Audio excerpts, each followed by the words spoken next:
Question number 14.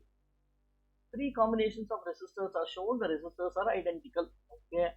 What is the total resistance? First, let us find out the resistance of each combination of resistors in increasing reactions. Okay. So therefore, if these are R over here, so this should be 2R and this should be R by 2.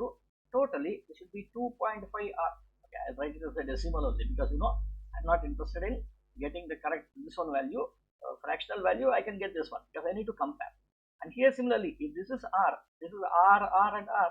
What is this resistance? This will be R by 3. You can calculate it. Okay, this should be R by 3 is 0.3R, and this R here will be 1.3R. Okay, and here if you see this is R, this should be 2R, and this should be R.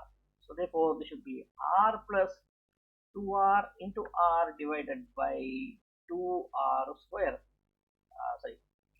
3R. So 3R, which should now be equal to R plus 2R by 3, which should now be equal to 2R by 3 is 0.67.